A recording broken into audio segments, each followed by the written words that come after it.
दोस्तों, यूं तो तलाकशुदा पत्नी की कहानी आपने बहुत सुनी होगी। आज की कहानी एक तलाकशुदा साली की कहानी है।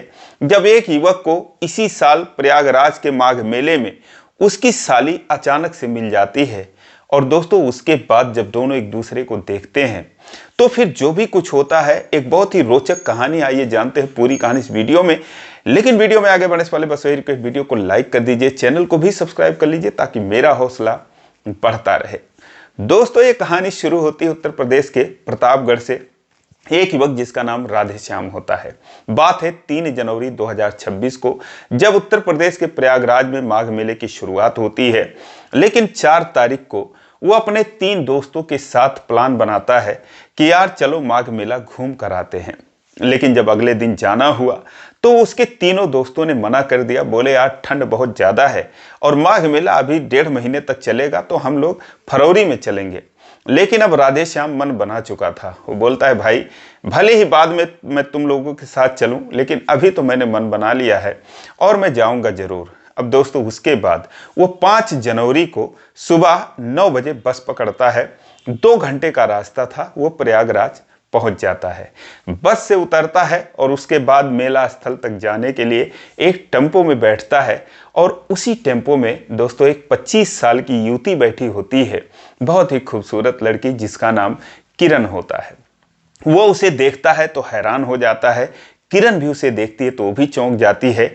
लेकिन फिलहाल राधेश्याम उससे मुंह फेर लेता है, क्योंकि वो उसी की पत्नी की बहन थी, जिस पत्नी से उसका 4 साल पहले तलाक हो चुका था। और इसीलिए वो उसे इग्नोर कर देता है, मुंह फेर लेता है और सिर को नीचे झुका लेता है। सोचता है ये कौन, मतलब ये अकेले कहाँ जा रही है, कौन है इसके साथ, यही सब सोचता है। और उसके साथ जो भी कुछ हुआ था वो उसके सामने एकदम से घूमने लगता है, क्योंकि पिछले 4 सालों के बाद उसके ससुराल का कोई ऐसा था जो उससे मुलाकात जिससे उसकी हुई थी। 2019 में उसकी शादी एक कोमल नाम की लड़की से हुई थी।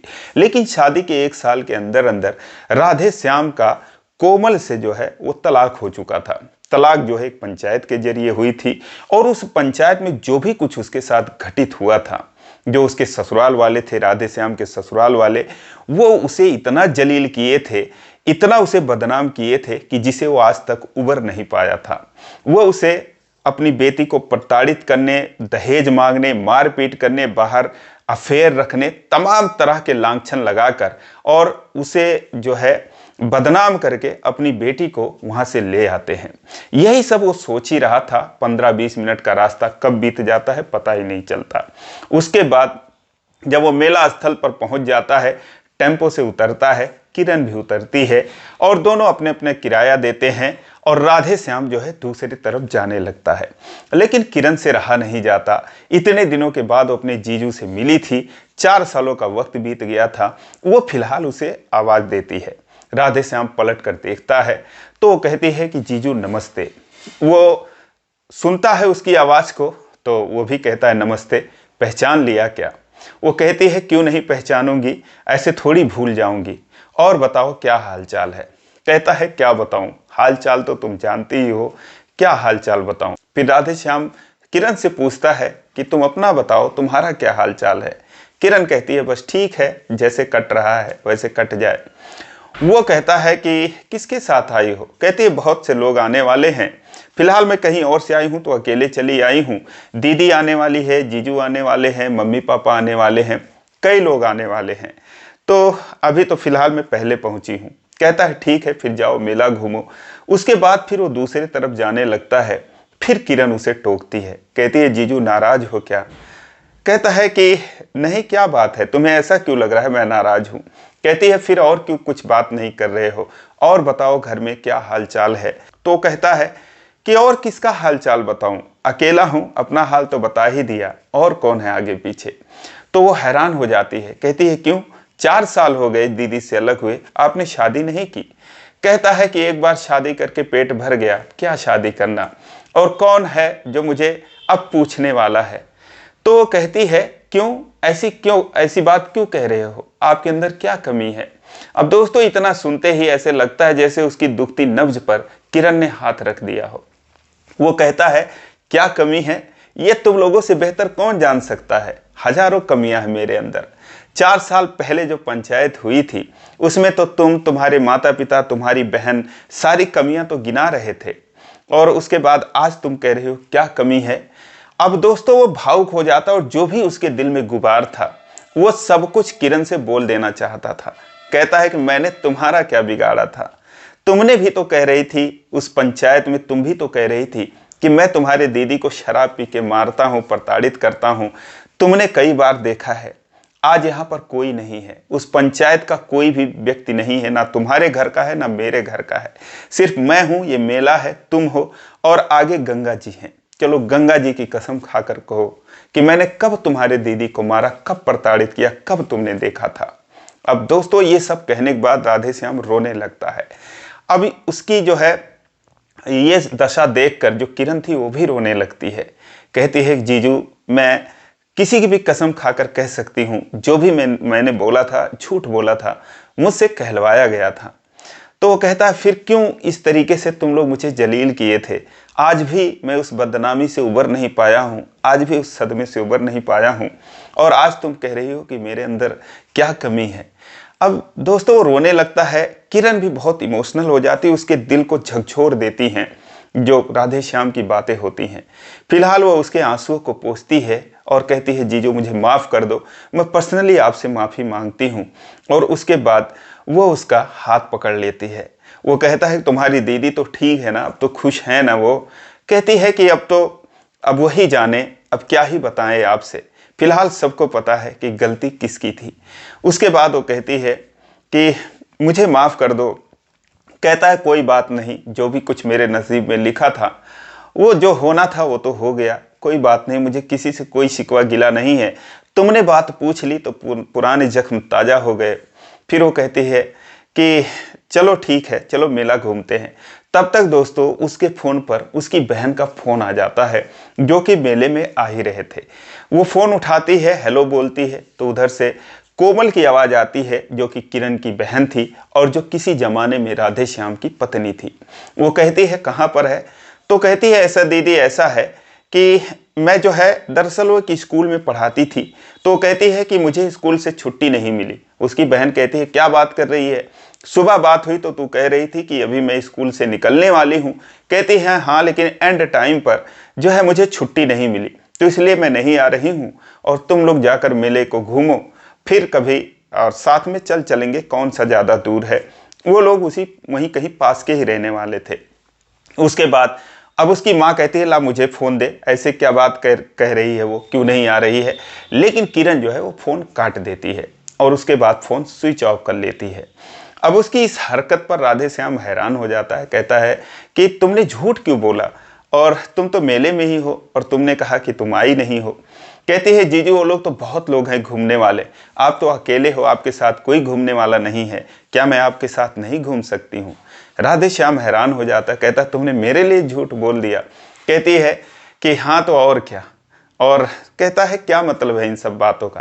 कहती है कुछ तो मतलब होगा, चलो घूमते हैं। दोस्तों उसका हाथ पकड़ लेती है और उसके बाद ये दोनों जाते हैं, गंगा जी में स्नान करते हैं, कपड़े बदलते हैं और उसके बाद फिर मेले में घूमने लगते हैं। इस बात का ध्यान रखते हैं कि कहीं उन लोगों से इन लोगों की मुलाकात ना हो जाए। फिलहाल घूमते टहलते अब दोनों को बहुत ही अच्छा लग रहा था। शॉपिंग वगैरह करते हैं तो राधे श्याम ही पैसा देता है। हालांकि जो किरण थी वो कहती है जीजू हमारे पास भी पैसे हैं, मैं भी कमाती हूँ।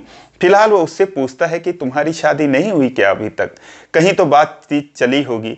वो कहती है कि हाँ बातचीत चली थी, शादी भी लगभग तय ही हो चुकी थी, लेकिन अच्छा हुआ कि शादी से पहले उससे 1-2 बार मैंने मुलाकात कर ली।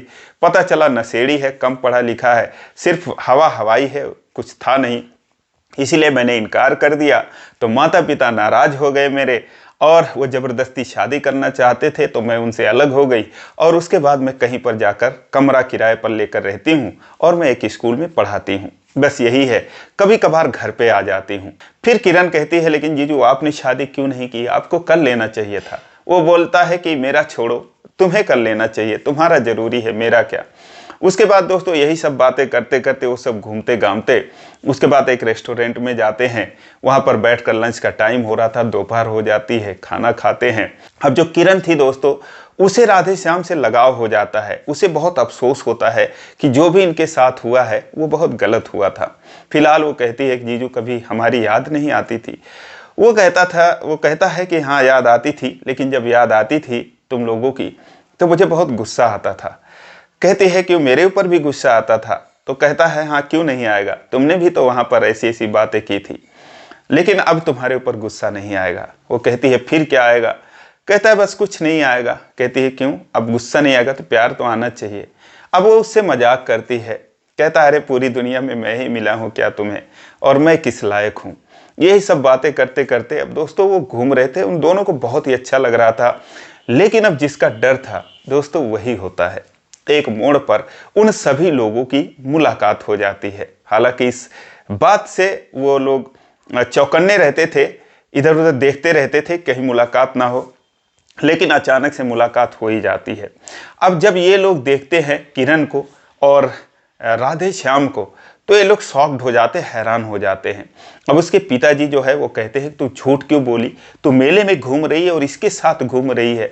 वो राधे श्याम को भी उल्टा सीधा सुनाने लगते हैं। कहते भाई जब तेरा हमारा कोई रिश्ता नहीं है तो फिर रिश्तेदार समझकर इसके साथ घूम रहा है क्या।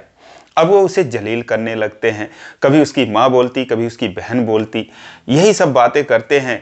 तो अब वो किरण से भी बोलते हैं कि तू क्यों घूम रही है इसके साथ। वो कहती है क्योंकि एक अच्छे इंसान है। वो लोग कहते हैं आज ये अच्छा इंसान हो गया। कहती है पहले भी थे, आज भी हैं, और अच्छे इंसान हमेशा अच्छे इंसान ही रहते हैं। अब उसकी माँ झल्ला जाती है, उसकी बहन झल्ला जाती है। कोमल कहती है तो हम लोग क्या है अगर ये अच्छा इंसान है तो। कहती है अब तुम लोग खुद को समझो क्या हो। उसकी माँ कहती है हम जानवर हैं क्या। कहती है अब खुद ही समझ लो तुम लोग क्या हो। अब ये सारी बातें होती है, वो लोग जो है उसे डांटते हैं और जो राधे श्याम था उसे जलील करते हैं। राधे श्याम कुछ कह नहीं पाता। किरण से कहता है इसीलिए तुम मेरे साथ घूमने के लिए घूम रही थी क्या, कि फिर से मेरी बदनामी हो, फिर से मैं जलील हूँ। कुछ लोगों को और वो इकट्ठा कर लेते हैं, भीड़ आ जाती है, चूंकि मेले का माहौल था ही। अब उन लोगों से कहते हैं कि ये गलत आदमी है, मेरे बेटी के साथ घूम रहा है। सब लोग आकर राधे श्याम को पकड़ लेते हैं, हाँ भाई क्यों घूम रहा है ऐसे मेले में, ये हरकत क्यों कर रहा है। लेकिन किरण जो है वो बचाव करती है। कुछ देर में पुलिस भी आ जाती है। पुलिस के सामने वो कहती है कि मेरी उम्र 25-26 साल की है, मैं जहां मर्जी घूमूं, हमारे पुराने रिश्तेदार हैं और ऐसी ऐसी बात हुई है, तो आप लोग जो है समझिए इस बात को। पुलिस वाले कहते हैं भाई आपसी मैटर है, तुम जानो, हमारा इसमें क्या। उसके बाद अब वो लोग जो है उस बीच से हट जाते हैं और फिर किरण जो है राधे श्याम को वहाँ से लेकर चली जाती है। अपने माँ बाप को भी उल्टा सीधा कहती है कि अगर तुम लोग इतने ही समझदार होते तो अपनी एक बेटी का घर नहीं बिगाड़ते। दोस्तों जो कोमल थी उसका जो है शादी के बाद किसी से अफेयर हो गया। अब उसको समझाने के बजाय उसके माता पिता उसका ही साथ देते हैं और फिलहाल उससे तमाम बहाने लगाकर, तमाम लांछन लगाकर वो उसका रिश्ता उससे तुड़वा देते हैं। और उसके बाद फिर वो कोमल को कहीं और भेज देते हैं जिससे फिलहाल उसका फेयर था। लेकिन दोस्तों बस 10 दिन की चांदनी, फिर अंधेरी रात, और उसके बाद वो भी उसे छोड़ देता है। फिलहाल कोमल अपने तीसरे पति के साथ रह रही थी, तो उसकी भी कहीं दशा जो है वो ठीक नहीं थी, वो दयनीय स्थिति में थी। जब राधे श्याम मिलता है तो बस उसी को देखते जा रहा था। फिलहाल अब इस तरीके की कहानी थी। अब ये लोग अलग हो जाते हैं और उसके बाद सारा दिन मेला देखते हैं, घूमते हैं। जो राधे श्याम था अपसेट हो जाता है, लेकिन किरण कहती है क्यों अपसेट हो रहे हो, ये दुनिया है, दुनिया में तो ये सब चलता ही रहता है। फिलहाल वो उसे रिझाने, लुभाने, मनाने का प्रयास करती है धीरे धीरे करके। फिर जब शाम हो जाती है तो वो कहती है कि जीजू ऐसा है, मैं जब आपके आंसुओं को मैंने देखी तो मेरा दिल पिघल गया, मुझे बहुत दुख हुआ। तो वो कहता है ये तो मेरा रोज का काम है, कब तक मेरा दुख तुम बांटोगी। आज मान लो 2-4 घंटे के लिए बांट लिया, मैं तो रोज इसी से उबरता हूँ। वो कहती है कि अगर आप चाहो तो मैं हमेशा के लिए आपका दुख बांट सकती हूँ। अब दोस्तों वो हैरान हो जाता है, कहता क्या बात कर रही हो, तुम समझ भी रही हो तुम क्या कह रही हो। किरण कहती है मैं अच्छी तरीके से समझ रही हूँ मैं क्या कह रही हूँ, और आप चाहो तो मैं हमेशा के लिए आपका दुख बांट सकती हूँ। दोस्तों उसके बाद वो उसके सीने से लिपट जाती है और उसके बाद वो फूट फूट कर रोने लगती है। जो राधे श्याम था उसके भी आंखों में आंसू आ जाते हैं। फिर वो कहता है कि क्या तुम मेरे घर चलोगी, अभी आज ही। कहती है क्यों नहीं चलूँगी, आप ले चलोगे, क्यों नहीं चलूँगी। दोस्तों उसके बाद वो लोग शाम को बस पकड़ते हैं और वापस जो है ये प्रतापगढ़ आ जाता है अपने शहर। जो राधे श्याम था दोस्तों वो एक इलेक्ट्रॉनिक की दुकान चलाता था, उसकी दुकान ठीक ठाक चलती थी। बस वही था कि गलत रिश्ता उससे कोमल से लग गया था। कोमल का चाल चलन ठीक नहीं था, इसीलिए वो बदनाम करके, उसे प्रताड़ित करके, उसे परेशान करके उससे अलग हो चुकी थी। लेकिन जो किरण थी ज़्यादा पढ़ी लिखी थी, उसे जो है इंसानियत उसके अंदर भरी हुई थी और वो जो है हमेशा ये महसूस करती थी कि कहीं ना कहीं उनके साथ, राधे श्याम के साथ गलत हुआ है और कभी मौका मिलेगा तो उनसे माफ़ी मांग लूँगी। और दोस्तों जब उसे मौका मिला तो इस तरीके से कुछ स्थितियाँ परिस्थितियाँ बन गई कि फिर वो उसी की होकर रह गई। आज दोस्तों ये दोनों साथ ही में हैं वहाँ पर, जो राधे श्याम है उसके घर पर। अभी दोस्तों ये 5 तारीख की बात है, अभी 8-10 दिन हुए हैं। दोनों सही से रह रहे हैं और दोनों को ये उम्मीद है कि आने वाले दिनों में वो दोनों शादी करेंगे, पति पत्नी के रूप में रहेंगे। तो फिलहाल दोस्तों ये कहानी जो है वो कोमल और राधे श्याम ने शेयर करी थी। उनके लिए बहुत सारी शुभकामनाएं। हम ईश्वर से यही दुआ करेंगे कि वो शादी करें और हमेशा खुश रहें, किसी का कोई दखल ना हो उनके जीवन में। फिलहाल आपकी इस कहानी पर क्या राय है कमेंट करके जरूर बताएं। और दोस्तों इसी प्रकार की कहानियों के लिए इस चैनल को सब्सक्राइब करें। वीडियो को लाइक नहीं किया अभी तक तो लाइक कर दीजिए। फिर मिलेंगे अगले वीडियो में, तब तक के लिए जय हिंद।